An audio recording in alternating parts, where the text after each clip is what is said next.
Fanny Bonneau, qui est kinésithérapeute, qui nous vient de Suisse, mais qui habite la Belgique, qui pratique en Belgique. Et s'est spécialisée en fasciathérapie.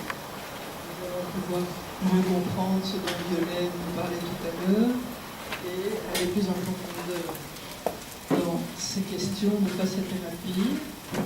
Mais vous êtes ouverte à bien d'autres choses que la fasciathérapie, semble-t-il.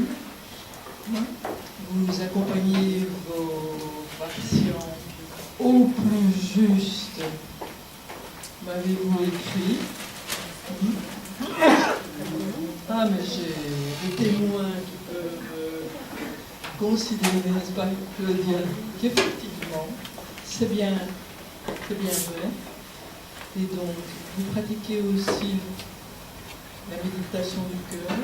Donc ça rejoint, je pense, ce que nous voulons faire avec M. Janssen.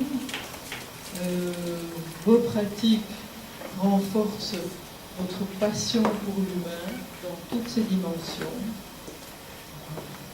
Et vous m'avez écrit aussi, je me plonge depuis quelques années dans un suivi psychothérapeutique personnel indispensable à mes yeux. Il nourrit et approfondit mon processus évolutif. Voilà. Merci d'être là. Merci à Claudia de nous avoir présenté Fanny Bonneau et Abdullah. Merci beaucoup. Je voudrais moi aussi remercier Claudia qui m'a gentiment proposé de participer à ces journées. Et je trouve que la première matinée est des fois en bonne ligne. On vous entend pas. On vous entend pas. Ouvert le micro. Mettez-le en face. Il est ouvert. Oui. Il faut vraiment le faire. Donc je disais que je remercie Claudia de m'avoir invitée à ces journées, que je trouve qu'elle démarre très bien. En tout cas, cette première matinée est passionnante. Et elle m'a invitée pour parler des fascias et de la fasciathérapie. C'est une fasciathérapie dont je vais vous parler, c'est la fasciathérapie de Danny Bois. Enfin, je vais expliquer un petit peu comment est-ce que cette fasciathérapie, en quoi elle est spécifique. Donc depuis quelques années, les fascias suscitent un intérêt croissant dans le monde scientifique. En effet, il y a un florilège de recherches, d'études et de congrès qui sont basés sur ce tissu du corps. Il y a encore peu de temps, pour observer le corps, les anatomistes enlevaient les fascias, qui étaient considérés comme un tissu un peu dérangeant, et ils ne gardaient que les structures dites dignes d'intérêt, comme les organes, les muscles, les os, etc. Et les fascias étaient considérés comme un simple tissu de recouvrement, dont le rôle était de combler les espaces vides à l'intérieur du corps et de protéger les structures. Actuellement, la donne est tout à fait inversée. Pour observer le corps et entrer dans une compréhension holistique de son fonctionnement, on ôte toutes les structures et nous gardons que les fascias. Et c'est là où ils révèlent toute leur importance. Cette révélation a été renforcée par les progrès de l'imagerie médicale qui nous a permis de rencontrer les fascias in vivo et in situ. En effet, aujourd'hui, nous sommes en mesure d'étudier les tissus humains dans des conditions de vie, des conditions dynamiques et de mouvement, et non plus sous forme cadavérique et statique. Ce sont notamment les travaux du professeur Guimberteau, qui est un chirurgien de la main, un professeur français, un chirurgien français, qui, lors de ses opérations... Désolée, hein. Qui, lors de ces opérations, a laissé se promener sous la peau des patients qu'il opérait ses endoscopes et ses microcaméras, et qui nous ont transmis des images extraordinaires de l'intérieur du corps, de l'intériorité du corps. Et ces images ont vraiment révolutionné notre regard sur le tissu et l'organisation de notre corps humain. Et c'est un véritable changement de paradigme, on en parlait tout à l'heure, un nouveau savoir que nous proposent ces travaux, soutenus aux quatre coins du monde par des chercheurs tels que le docteur Stecco en Italie, le docteur Langevin aux États-Unis ou le docteur Schleif en Allemagne. Enfin, aux quatre coins du monde, des recherches se font sur ces tissus. Et si on parle des fascias, on ne peut pas oublier de citer le père fondateur de l'ostéopathie, qui est le docteur Steele, qui est un Américain, qui au XIXe siècle s'était déjà particulièrement intéressé au fascia, et il avait une forme de connaissance intuitive face au fascia. Ses propos sur le sujet, à propos des fascias, sont éloquents. En effet, selon lui, celui qui découvrira le mystère des fascias découvrira le mystère de l'univers. Il avait déjà cette intuition de l'importance et du côté essentiel des fascias, et que probablement c'était un tissu structurel qui nous permettait d'ouvrir de nouveaux espaces et de nouvelles dimensions de nous-mêmes. Je vais écouter le film.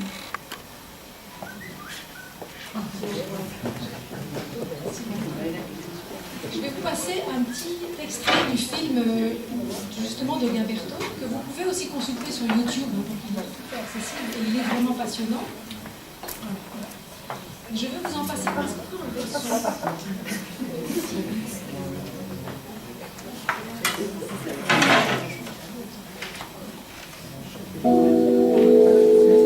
L'histoire de ce film commence il y a une vingtaine d'années. Nous faisions alors dans un laboratoire agréé de recherche expérimentale des transferts de tendons vascularisés chez la dinde, et dès cet apprentissage, nous avons été impressionnés par la richesse. Voilà, magnifique. Et puis pour le curseur, avancer un peu. Je ne vais pas vous passer tout le film parce qu'il est complexe et il est un peu long. Par contre, des petits extraits. Bon, ça c'est un peu.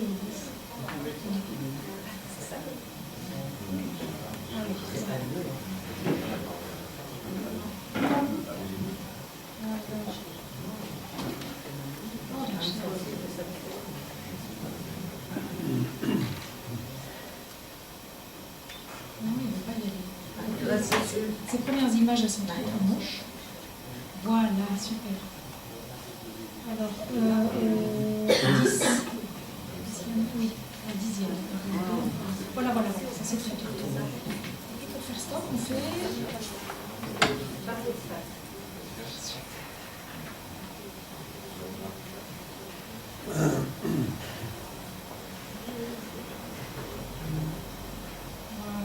Voilà, on va le faire comme ça.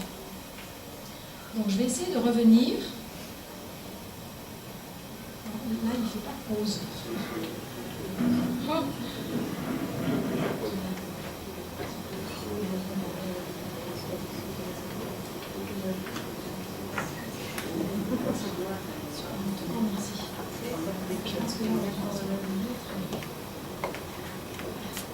Donc en fait, ce film a été tiré depuis, donc avec des endoscopes, avec des microcaméras que le chirurgien a laissé glisser sous la peau de ses patients, parce qu'il était très fasciné par le monde des fascias et par cet univers tissulaire.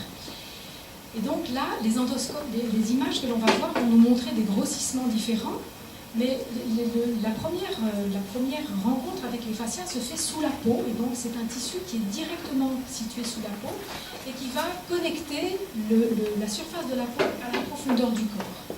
Donc c'est une forme de toile de fond, une trame de fond qui unit le centre de la cellule, donc le cytosquelette de la cellule, la structure architecturale de la cellule et du fascia, de la cellule dans la profondeur du corps jusqu'à la superficie de la peau. On a ce système fibrillaire qui forme une unité à l'intérieur du corps. Et donc on voit que ce fascia est en fait formé de... Il se différencie un peu dans le sens où il est formé de plusieurs types de tissus. On a d'abord des tissus en forme de nappe, comme on voit ici, donc des grandes étendues de tissus nacrés. Il a aussi une autre forme qui se distingue par la présence de petites vacuoles, de petits sacs, de petites unités, les unes juxtaposées des autres, et qui forment également une grande étendue, depuis la profondeur jusqu'à la superficie de la peau. Et puis, une troisième forme que va prendre le fascia, c'est une forme plus fibrillaire, comme une toile d'araignée. Voilà, là on a différentes... Attendez, je vais augmenter un petit peu plus, on va aller un peu plus loin. Voilà. Donc là, on voit déjà des vacuoles. C'est ces petites unités qui sont reliées les unes aux autres. Là, on voit un petit peu plus l'effet de filament, de fibrilles qu'a le fascia. Et donc, ce fascia est absolument partout dans l'intériorité du corps.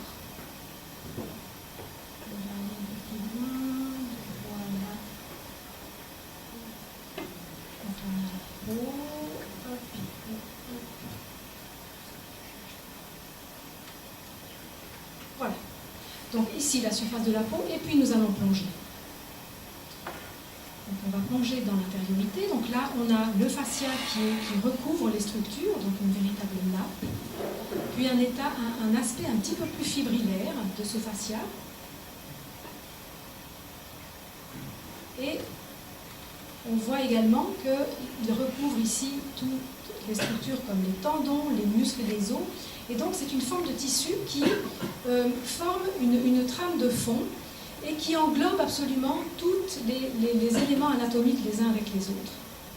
On a donc les organes, les os et les muscles qui sont maintenus dans ce réseau fibrillaire et qui sont enchâssés dans ce réseau fibrillaire. Et le professeur Gaberto va jusqu'à dire que toutes les structures anatomiques ne sont que des différenciations de cette matrice de fond que forme le fascia. Et que ce qui fait la différence des structures, c'est leur fonction. Donc ça, c'est un des grands principes aussi de l'ostéopathie, c'est-à-dire que c'est la fonction qui donne la structure à l'élément anatomique observé. On a donc un continuum de tissus qui recouvre absolument tout, sans espace vide.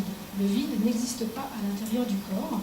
Là, on a des grossissements plus importants qui nous montrent la présence de tous ces filaments qui sont multidirectionnels. On les voit vraiment dans tous les sens, avec des tailles de filaments qui divergent, qui se différencient, des plus fins, des plus épais. Et maintenant, on ne parle plus de tissu conjonctif, c'est-à-dire qu'avant, on disait que le fascia était un tissu conjonctif, un tissu qui faisait le lien entre les éléments. Maintenant, on parle d'un tissu constitutif, c'est-à-dire une trame de fond qui va donner naissance à toutes les autres structures. On voit également que le modèle qui considère que nous sommes constitués par une structure osseuse autour de laquelle s'articulent les muscles s'avère complètement erroné. On découvre aujourd'hui que nos os sont suspendus et flottent complètement dans cette trame de fond, dans cette matrice de fond. Et que si on ôte le fascia, eh bien, toute notre architecture s'effondre. Donc on ne tient pas avec la solidité de nos os, mais avec la globalité de notre système facial. Donc de quoi il est constitué ce fascia? Il est constitué de fibres collagènes, de fibres élastines, ça c'est un petit peu technique, mais on va faire une pause ici. De fibres collagènes, de fibres élastines, il est formé aussi de cellules, les fibroblastes, qui vont fabriquer du matériel utile pour ce fascia. Et il est contenu dans une solution aqueuse, donc il baigne dans de l'eau, qui est un petit peu plus épaisse que de l'eau et un petit peu moins épaisse que du gel. Donc on appelle ça une solution sol-gel entre l'eau et le gel, qui baigne, qui est entre toutes ces fibrilles, donc baigne dans le tissu, et qui sont aussi contenus, ce liquide est aussi contenu dans les petites vacuoles dont on a vu tout à l'heure l'organisation dans ces petits sacs, dans cette juxtaposition de petits sacs faciales qui contiennent du liquide. Il va aussi contenir des cellules proprioceptives et des terminaisons nerveuses. On a découvert aussi dernièrement la présence d'une substance P, qui est une substance qui va fortement influencer la douleur. Donc il semblerait que le fascia est en lien direct avec le phénomène de la douleur. En fait, dans ces petites vacuoles que nous voyons, enfin, pas sur cette image, mais on va voir si on est prêt. Donc là, nous voyons tout un réseau, d'abord je vais parler de l'image suivante, tout un réseau de filaments qui sont, comme vous le voyez, absolument en connexion toutes les unes par rapport aux autres. On parle d'intelligence interne puisque nous sommes aperçus que ces fibrilles et toutes ces ramifications sont en permanence en mouvement à l'intérieur du corps. Même lorsque la personne est immobile, on a tout le temps une fluidité, une mouvance interne qui est maintenue dans cette structure faciale. Cette fluidité va donner à l'organisme la possibilité d'absorber toutes les contraintes et tous les chocs. Donc la moindre contrainte appliquée localement va être prise en charge par ce réseau de facial, par ce réseau de fibrilles, et la contrainte va être donc, elle va donner naissance à une réponse globale, c'est-à-dire que la globalité de tout ce réseau va réagir à même une petite pression locale. Simplement en faisant en sorte que la contrainte va courir le long de toutes ces fibrilles, elle va être prise en charge par l'entièreté de ces filaments, et la contrainte va finir par s'épuiser dans les 3 dimensions de l'organisme. Donc en fait, on voit que ce réseau de filaments, ce réseau de fibrilles, tient le corps dans une forme de tonicité, une tenue, une élasticité. Ce qu'on a aussi découvert avec grande stupéfaction, c'est que ces fibrilles sont capables de se diviser, c'est-à-dire que leur nombre peut augmenter en fonction de la contrainte. Comme si le fascia avait une possibilité d'apprécier la contrainte qu'il subit, et au moment où il subit la contrainte, il s'adapte. Une des caractéristiques de cette adaptation, c'est de faire une division de ces fibrilles pour augmenter la portance et augmenter l'absorption harmonieuse de la contrainte qu'il est en train de vivre.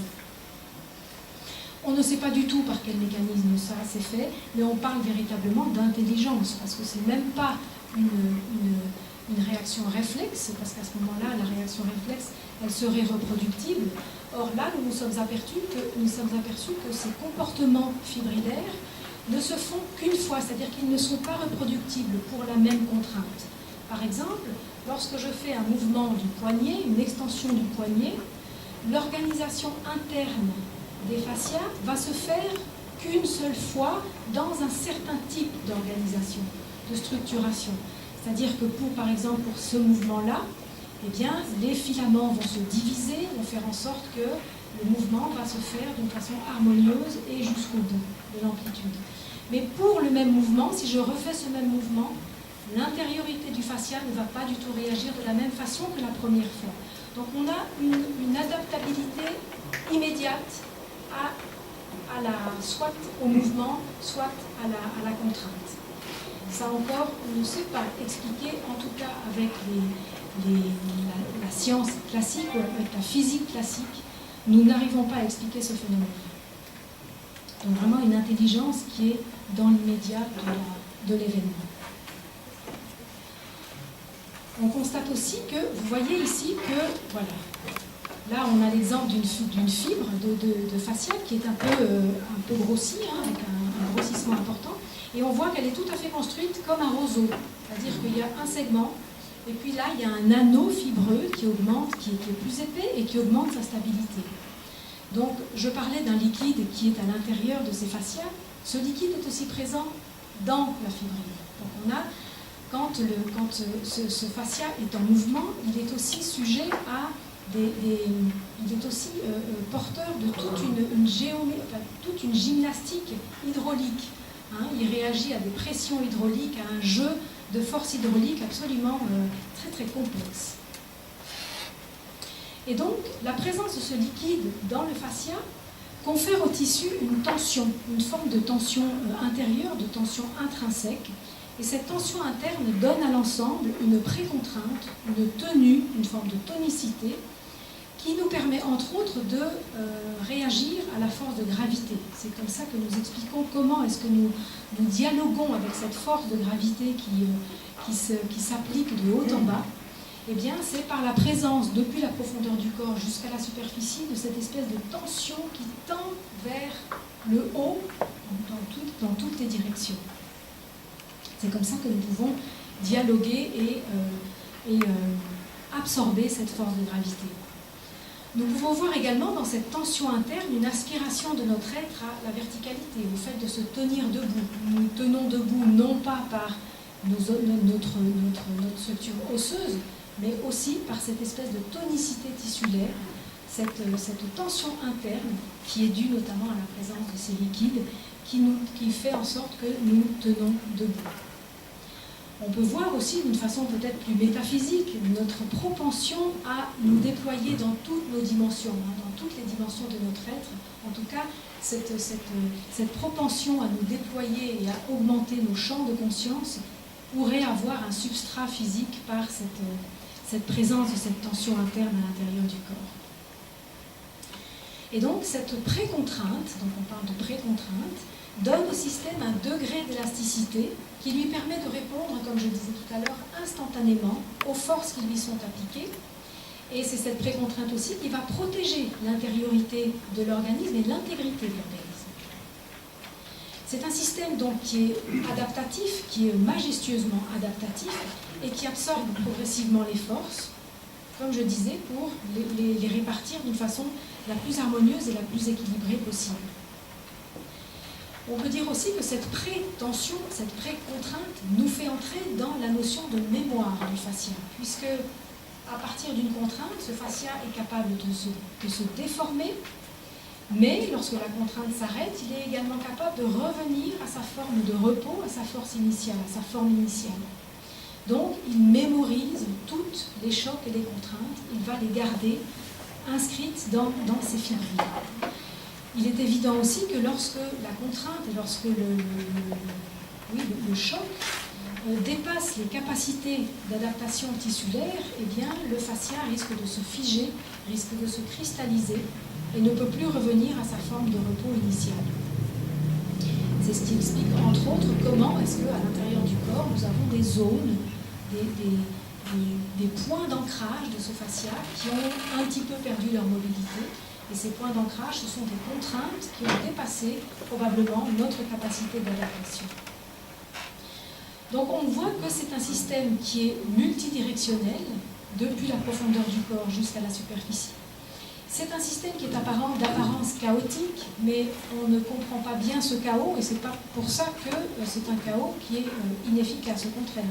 Il a une efficacité redoutable, puisqu'il maintient la vie, il maintient l'intégrité de tous les éléments anatomiques les uns avec les autres. C'est un système également qui participe à la perception de notre corps, au maintien de notre posture et à la perception de nos sensations internes. Parce qu'on a retrouvé dans le fascia des multiples récepteurs proprioceptifs, notamment des récepteurs à la douleur. Et donc, nous considérons aujourd'hui le fascia comme le tissu le plus sensible du corps. Ça, c'est une révolution aussi, parce qu'on pensait que nous sentions avec la peau, avec nos muscles, avec nos tendons. Or non, nous sentons principalement et essentiellement avec notre système facial. C'est le seul système du corps aussi qui soit en rapport avec tous les autres systèmes. C'est-à-dire que non seulement le fascia fait la jonction entre tous les éléments anatomiques, mais il fait aussi la jonction entre tous les systèmes de notre physiologie. C'est-à-dire que c'est une véritable courroie de transmission des informations vasculaires, nerveuses, énergétiques, etc. Donc c'est vraiment un organe que l'on découvre peu à peu avec une grande surprise. Donc, comment est-ce que je peux revenir? Maintenant, je vais vous parler de la fasciathérapie. Donc, je vous encourage à aller voir ce film, parce qu'il est vraiment il est stupéfiant. Il est vraiment stupéfiant. Ah ben voilà, promenade sous la peau, qu'on retrouve sur YouTube.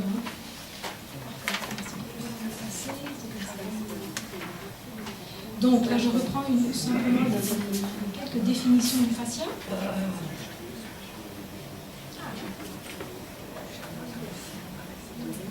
Voilà.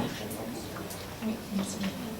Donc c'est un tissu qui englobe toutes les structures, c'est un réseau fibrillaire multidirectionnel, il est constitué de fibres, de cellules et de liquides, et c'est un système tensionnel qui est en permanence en mouvement. Alors, les rôles du fascia, donc on va juste refaire un petit résumé de ce que j'ai dit. Donc c'est une unité qui relie la profondeur au contour du corps, c'est un réseau de passage et d'échange. C'est une toile de résonance puisque son élasticité va lui donner aussi une capacité de vibrer et de résonner, comme la peau tendue d'un tambour qui à la moindre percussion va vibrer. C'est un système donc adaptatif, un organe perceptif, c'est une interface entre tous les systèmes, la charpente de notre corps et enfin la mémoire de notre histoire. Voyons maintenant la fasciathérapie méthode Danny-Bois.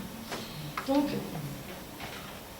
on a vu que ce système fibrillaire est en permanence en mouvement, il est en permanence fluide, telle une danse rythmique qui permet aux structures de glisser les unes par rapport aux autres. C'est Danny-Bois, qui est un ostéopathe français, qui a mis au point une certaine fasciathérapie, parce que la fasciathérapie à la base est un des outils que les ostéopathes utilisent et apprennent, Mais il y a différents courants fasciathérapeutiques, et là, celle que je vous présente, c'est la fasciathérapie de Danida. C'est un ostéopathe français donc, qui s'était un peu écarté du courant ostéopathique dans les années 80 parce qu'il sentait à l'intérieur du corps des patients qu'il accompagnait une rythmicité qui était différente de celle décrite par les ostéopathes. Il a appelé cette rythmicité particulière le mouvement interne ou le mouvement sensoriel. Donc c'est une mouvance qui est autonome et qui se déploie dans l'intimité du corps d'une façon rythmique et anime absolument toutes les structures anatomiques.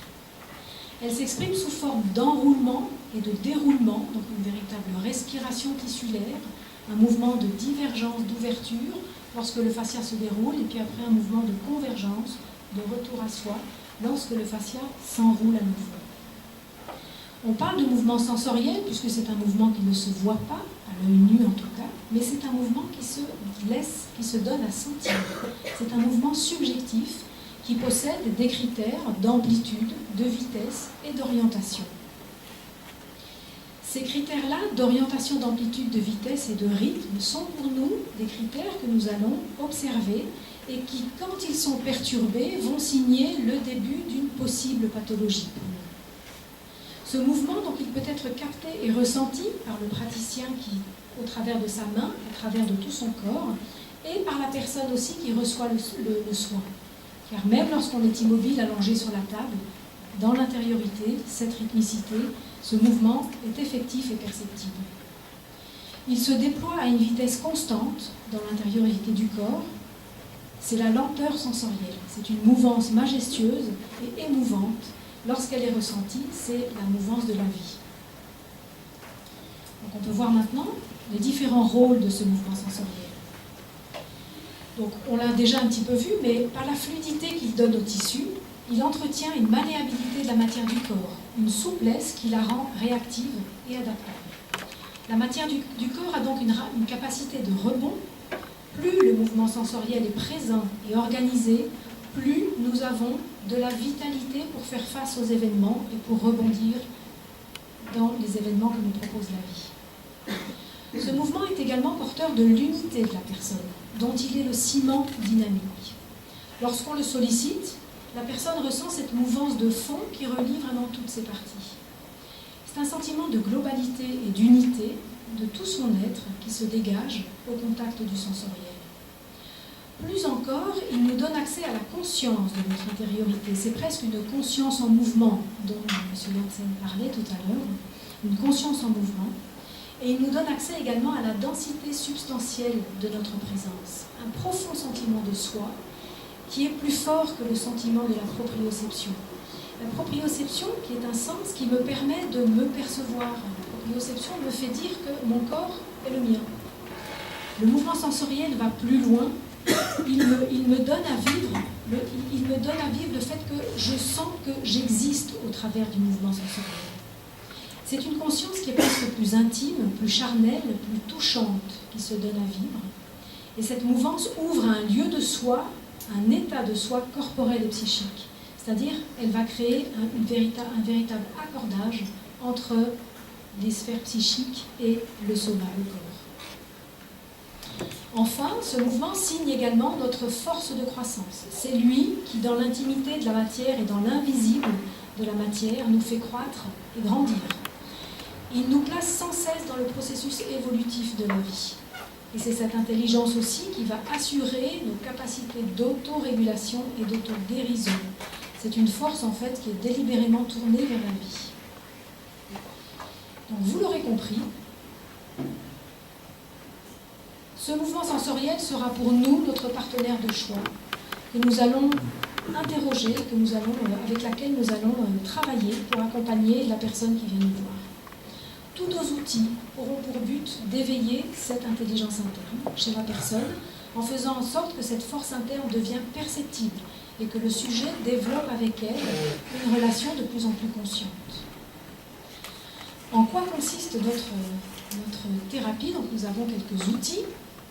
Nous avons d'abord un outil qui consiste à toucher la personne, donc par la thérapie manuelle. Nous allons, au travers de notre main, nous mettre à l'écoute de cette animation interne et nous allons la potentialiser, nous allons faire en sorte qu'elle soit à nouveau bien éveillée. Donc on pose nos mains sur différentes zones du corps du patient et nous prenons contact avec cette animation interne et on va faire un bilan de cette animation. On va voir si elle est présente, si elle est restreinte, si elle est dynamique, s'il y a beaucoup de vitalité ou au contraire si ce mouvement interne est étouffé. Donc ce que l'on va rechercher, c'est une homogénéité de circulation de ce mouvement dans l'ensemble du corps. Et pour ce faire, on utilise des gestes précis qui alternent des mobilisations et des points d'appui. Tout geste du thérapeute répond à une demande silencieuse du corps. C'est en fait un véritable dialogue tissulaire qui va s'installer entre le patient et le praticien. Le patient va ressentir et entendre les manifestations de son mouvement interne et son ressenti va pouvoir lui évoquer certaines pensées ou va lui faire redécouvrir certaines zones du corps qu'il a oubliées. Puis nous avons la thérapie gestuelle qui va être une forme de continuité à cette thérapie manuelle. La thérapie gestuelle, elle a pour but de mettre le sujet en action sans quitter cette écoute et la perception de son mouvement sensoriel. C'est en fait l'étape nécessaire pour que soit possible dans notre vie des actions reliées à cette intelligence interne, en conscience. Donc nous avons toute une série d'exercices qui vont beaucoup développer la perception de la personne par rapport à cette animation interne. Donc en même temps, on lui demande de réaliser un mouvement, on va lui demander aussi de ressentir consciemment chaque millimètre de déplacement de ce mouvement en relation avec cette animation interne. Donc ce qu'on va faire, c'est essayer de coordonner la gestuelle du patient avec la lenteur de cette animation interne. Que cette animation interne puisse venir se glisser dans le mouvement du patient à l'extérieur.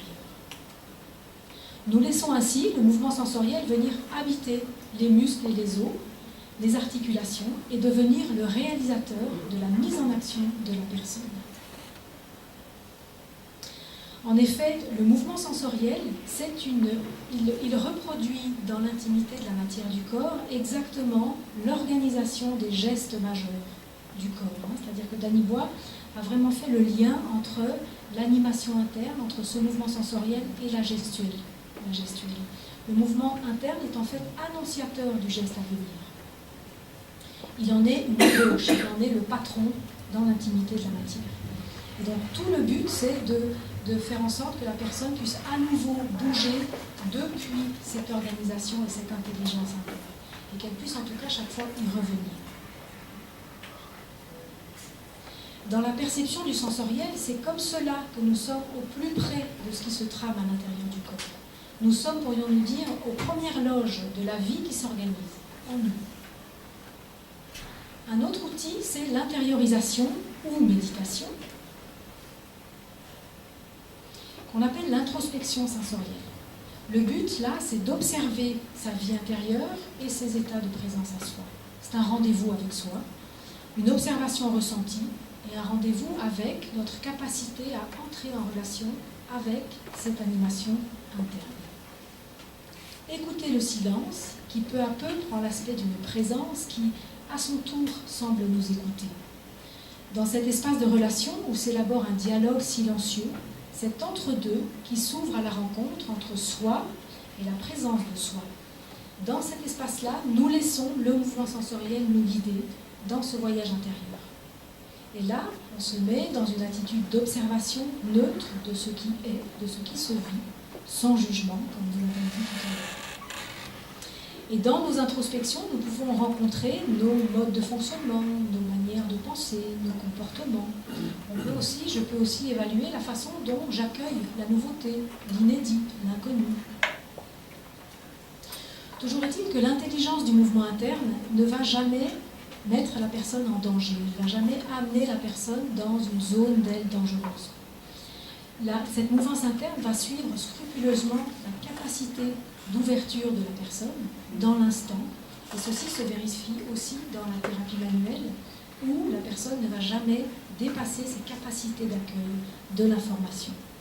Il y a une forme de bienveillance absolue dans le mouvement interne. Puis, nous nous passons à une étape qui est l'entretien verbal, c'est-à-dire qu'il y a un temps où le mot est important. Le vécu corporel doit être nommé. C'est important pour pouvoir passer une étape. En effet, une expérience ne peut livrer la totalité de son contenu et de son sens tant qu'elle reste silencieuse. L'enjeu de la verbalisation, c'est d'aider la personne à décrire, à explorer les perceptions nées au contact de ce mouvement sensoriel. C'est aussi retrouver notre capacité à poser des mots justes qui collent à l'expérience que nous venons de vivre, ce qui permet de nous l'approprier. Et ce qui permet aussi de révéler la façon dont cette expérience résonne en nous, ce qu'elle nous révèle de nous-mêmes, ce qu'elle nous évoque. C'est en soi à nouveau une discussion entre soi et soi. En nommant l'expérience, on se donne les moyens de la regarder et de la reconnaître. C'est aussi une façon de donner de la valeur à ce que l'on vit, de mesurer la valeur de cette expérience corporelle et de pouvoir transférer ce que l'on apprend de soi dans notre quotidien. C'est-à-dire que ça répond à la question, au cours d'une expérience corporelle, oui, j'ai senti le mouvement interne, j'ai senti ça et ça, mais qu'est-ce que j'en fais? Et alors? C'est une façon de transférer ce que j'ai senti dans notre vie et que cette animation interne puisse se mettre au service de ce que je fais dans ma vie, puisse se mettre au service de mes actes, de mes décisions. Il est évident que lorsque un événement nous arrive, lorsque nous sommes face à un choc ou un traumatisme, c'est toute cette organisation interne qui va être impactée. Et le mouvement interne va s'activer ou au contraire se ralentir, comme s'il était capable d'apprécier, comme nous l'avons vu tout à l'heure, la contrainte et ce qui nous arrive. Il a une capacité de lecture de l'événement immédiate. Rappelons-nous, donc oui, la notion d'intelligence et de mémoire de ce tissu. Et donc, le mouvement interne va être pour nous un précieux indicateur des effets qu'ont sur nous les événements. Alors, oui, on va passer peut-être... Voilà. Donc, ce que l'on appelle la voie de résonance d'un choc, c'est la réaction, les différentes manifestations à l'intérieur du corps de la personne qui va traverser un choc ou un traumatisme.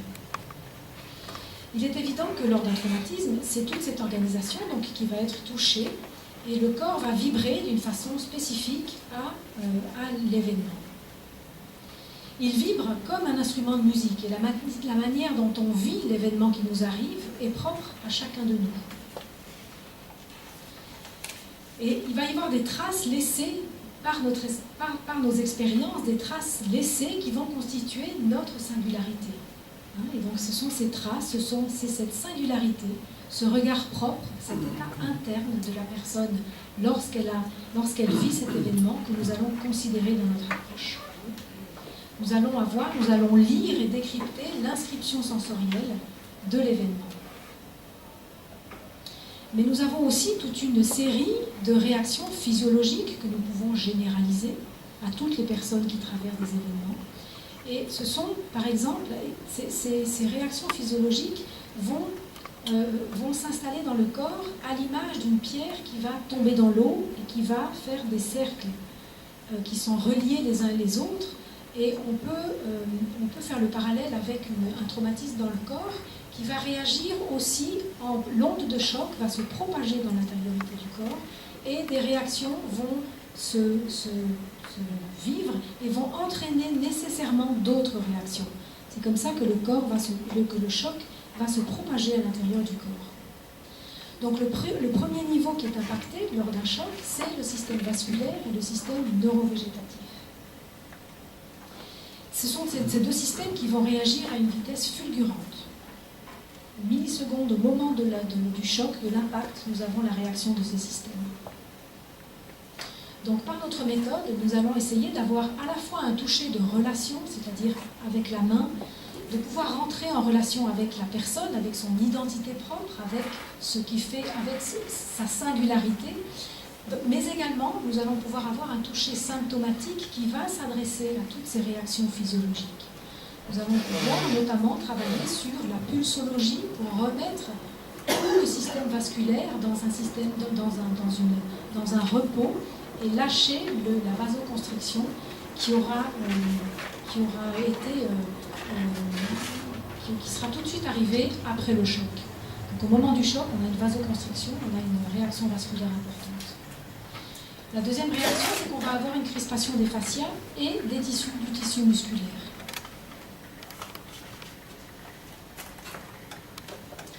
Il est évident que lorsque le choc est adapté, les fascias absorbent le choc, et puis lorsque le stress s'arrête, les fascias reviennent à leur position de repos.